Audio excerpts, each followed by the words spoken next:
So I'm here today at OSCON in Amsterdam. This is the 2016 edition, and I am here with Sam Aaron, one of our keynoters, who is basically the head of the Sonic Pi project, a live music coding system, which you demonstrated for our audience, and everyone seemed to love it. You even got sort of a nice big round of applause spontaneously at the end, so that's always a good sign at a keynote. Fab. So what is it all about, though? Because obviously not everyone is going to have seen it. Yeah, so there's a bunch of things in that phrase you just described. I mean, Sonic Pi, the system I've written, is a system that turns text into music. Right. And these systems aren't new, they've been around for a while, but the emphasis for Sonic Pi is to make it something that's so simple and easy that 10-year-olds can do it.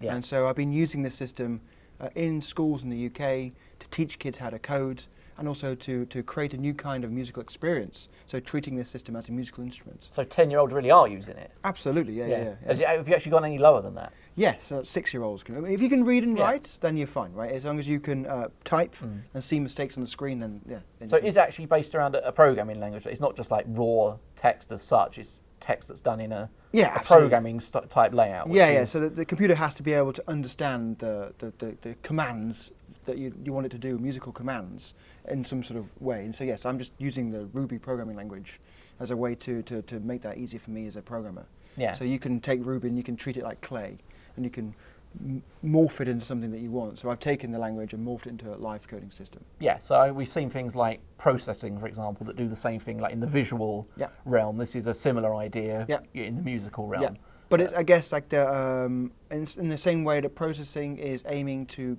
create professional artistic outcomes, like you can make some really beautiful things with processing. Sonic Pi is similarly trying to be able to allow you to make amazing musical compositions and performances. But also Sonic Pi aims to go down the other end and to be so simple that 10-year-olds can pick it up themselves. And they do, and it's really wonderful to see that. One of the things that you mentioned earlier that I really kind of clicked with, and I think a lot of the audience did as well, was when you talked about programmers and practicing, in the sense that in other fields of artists and visual artists and writers and things like that, there's often a lot of practice will occur, like especially sports, for example. If you're like high up in sports, you don't just go out and play like your main games. You do your practice. Well, 95% of your time is practicing. Exactly, and the violin was an example you used. So in music, everyone is very used to doing practice as the majority of their craft. But in programming, other than perhaps when you're trying to like learn a language for the first time, where you might follow a book and do some exercises and then throw it away, it doesn't seem that like professional programmers who are at the top of their game are doing a lot of practice. And you made this point, and I just never really thought about it in that way before, but you kind of explained that Sonic Pi is almost like your kind of practice. Yeah. I mean, it's something that I've only recently come to understand in terms of how I work, in that when I made live coding systems before, I worked on a system called Overtone, which is built in Clojure. I found it very hard to move out, take off essentially my hats, programmer hats, and put on a musician's hat. Yeah. And as soon as I tried to make that transition, I ended up veering back into programming very quickly, because it's just too natural for me to code. And so what I've been doing recently with Sonic Pi is actually specifically practicing it like an instrument, just to try and get into the mindset of the user. Really, that was a goal. Like, I wanted to be able to not only know that kids can use this, but could you actually make some decent music with it? And so by using it myself, I was able to start to ask that question. And when it said no, I was able to modify the system at a later date. But what that meant was that for the last year, pretty much every night, I've spent 2 hours practicing playing music with Sonic Pi, which is essentially practicing live coding. And it's really changed the way I think about programming quite fundamentally. And it's for me, practice is very clearly a very important part of my my practice as a programmer. Yeah. I can't imagine not doing it now. And I think it's just, I remember back when I was a professional programmer, it just wasn't really a normal sort of thing you would do. Like, you wouldn't spend time just playing around, figuring out new things, exploring, and just building things from scratch, ultimately to throw away. So that when you came to build the things which were specifically for a business need, maybe you've already done something similar to that, or you can draw from it, or you can take those ideas and that experience and apply it into your business practice. I think it's actually quite an important thing to be able to do. I guess actually that is slightly more prevalent in open source, perhaps, because I know a lot of developers will work on, even though they've still got a goal to achieve, they will work on open source projects outside of work that aren't owned by their employer. necessarily. And so that is a form of practice, but people are always still trying to aim for a produced result. Yeah. It's not but also raw why, practice. My question would be, why is that practice only, why does it only happen outside of work hours? Right. Surely it's like part of the job, in my opinion, surely it's part of the job to be able to include that, rather than to say to your professionals, you must practice outside of work hours and you come into work. Well, I mean, they don't turn around to David Beckham and basically say, like, we're only paying you per hour to like do this match. Yeah. Like, you go and practice like in your garden somewhere. Yeah. Like that's kind of laughable to think about that occurring, but. And we've talked already about practice from my musical perspective, and potentially applying that to a business. But also in business, you're going to much more likely to want to work in teams. So surely practicing teamwork is also actually probably a very useful thing. It's the same with football. We take that analogy. It's not just practicing individual dribbling skills or keepy-uppy skills, but being able to work effectively as a team. I guess clearly part of what they practice. This actually might be one reason why so many companies have got into running hackathons, because it allows them to like formalise the structure behind practice and discovering new technologies. And I know like hackathons get a lot of bad press because they often like, they're working people to the bone, and the company's like trying to take value out of the hackathon that's like, we're actually trying to build a proper project. And again, they've tried to put value into the hackathon that isn't just practice, play, mess up, it doesn't matter. They're actually trying to make it too serious again. Isn't it? It's a safe environment that says you're free to play around for this day or 2 days, and you don't need to worry about the results. Like if you do a good product, then you can maybe win the competition, but eventually no one's really going to necessarily take that code any further. It's just a safe playground to experiment. I wonder if that actually would be a useful thing in more companies to have those kind of safe environments, just so that people can practice, learn, try out new ideas, try new languages, and then hopefully have that experience filter back to the products that you're working on. I mean, have you learned anything specific relating to like your future, like ongoing, programming as a craft type thing from doing those 2 hours of making music each night? Or is it literally just a case that, building up the bricks and smashing it down each time is just kind of almost like a mental cleanser in a way? It just kind of lets you experiment with like refactoring ideas perhaps and then just destroy them. Is it as vague as that, or are there specific things that you're like, actually I've just kind of learnt an interesting technique from doing this practice? Yeah, I mean, the main thing I've got from the practice is that when I practice, I'll have a piece of paper next to where I'm sitting. Right. And so when I'm practicing, lots of ideas will pop into my head. Like, wouldn't it be cool if it did this? Wouldn't it be cool if it did that? So, for example, a recent thing I wanted to be able to do was to undo the randomization stream. And I had some ideas about this. So I wrote on a piece of paper, wouldn't it be cool if I could do that? And then that would turn into my backlog of sort of features that I'd want to build. And so I'd use the practice as a way of generating a feature list, a wish list. But in addition to that, the practice has really allowed me to focus on ways for my interaction with the system to be much smoother.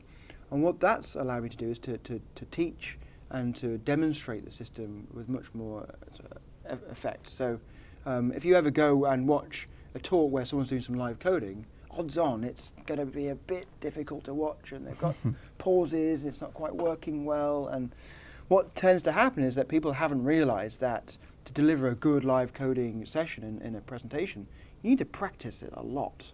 And that's a lot of practice. And so that allows me then to go onto a stage and to open up the computer and just communicate my ideas. And it's allowed me Fluency. and it's even allowed me to effectively teach. So I run closure workshops where we teach closure, and those workshops are all live coded with no slides. And that fluency is really part of that. If you started off trying to teach something and you're all stilted and it doesn't come across as an effective lesson. But if you just say, when someone asks a question about how does atoms work, you fire up the REPL and you just play around. It's a really natural way to have that conversation and include the audience. It almost seems a bit like a sort of a programming yoga kind of. Because like you look at people doing yoga and you think those movements look quite easy, but like the agility that people get from doing it every day, the fact that they can move in certain ways, makes them very different to the normal person who doesn't. I make a lot of attention to make sure that because I normally use Emacs in my development practice. Sonic Pi has all the Emacs shortcuts, so the fluencies I can translate between the two very, very easily. And it's really important for me to be able to perform as well. So one thing we haven't talked about, and I think time actually is one of the most important things to consider, in that when we practice, we're practicing different kind of time zones. So when we develop, we're timeless, right? We don't really, I mean, we got the time of the deadlines looming, but in terms of a development, if we go out for a cup of coffee or a cup of tea and come back, it doesn't really affect the project you're working on. Whereas if you're performing, and when you're actually using it as a sort of practice session, then these things start to actually matter. So the practice for me is not just about practicing the fluency of interacting with the system, it's also practicing working within time constraints. Making sure that when I'm on stage performing, I understand the time constraints. Because when you're on stage, you have no time. And so like when I have an idea and I want to make it real, that idea usually, in my case, is a musical idea. Or the music sounds like this, I want it to sound like that. Then I'll need to be able to get from A to B very, very quickly. And very quickly means in 20 seconds. It doesn't mean in 5 minutes or an hour. Whereas when programming, we can easily spend an hour from getting from state A to state B, and it doesn't really make too much difference. So practicing those transitions, and also practicing figuring out where the code doesn't work well. So these analogies don't necessarily work back into the business context, but they're all important parts of communicating things. So when we practice, we're also figuring out ways to have a relationship with the code that allows us to communicate to ourselves what's going on. So if we were pair programming, for example, there's definitely a performative element to that. Yeah. And so practicing pair programming would be an important thing. How do we communicate more effectively? How do we make sure that we're not stealing the computer too much, or not that pair programming is something we should always do, but it's a useful tool. Yeah, have you done pair programming with the music, like actually live performance? When we go into schools, people? Yeah, I pretty much always do pair programming because it allows you to have fewer workstations per student, so it's fewer packing up and packing down, because we use these Raspberry Pi things, plug them in. But also it means that when they're making music, the ownership is shared, so they're much more likely to share that music with the rest of the class, rather than feeling, oh, is my music going to be good enough? So. Yeah. I know, particularly like in the creative arts, like people, you don't almost necessarily have to be a good creator. You have to be good at releasing. Yes. Otherwise, people just aren't going to see your stuff. Yes, exactly. Yes. And so that it's important in Sonic Pi's culture to teach people to share the work they produced, even if they don't like it, because you never know how your work is going to inspire and influence others. And that's also true of programming generally. Precisely, that's why we should release things on GitHub and open source repositories, even if we're not necessarily proud of it, because it might actually inspire and influence someone else. Yeah, I put so much trash up on Gist that I just put it up on Gist. I'm like, I've just come up with this crazy experiment, just leave it there, and sometimes someone will use it and some see it, but other than that, I guess you've got to kind of get over that thing in programming. Some people are always trying to put an image of them as being the consummate professional out there without showing any of their workings. Yeah.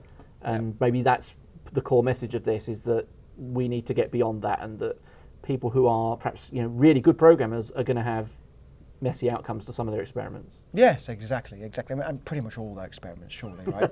I mean, who is like hugely proud of all the code they've ever written? I've never heard that at all. It is a saying, isn't it? When you look back at any code you wrote like more than a year ago, and it's like you hate it. Yeah, and if you don't hate it, then you're not improving. Yeah, exactly. You haven't learned anything. So it's fundamental. Yeah. I think that's a good place to finish, actually. Lovely. Yeah. Well, thank you very much for your time.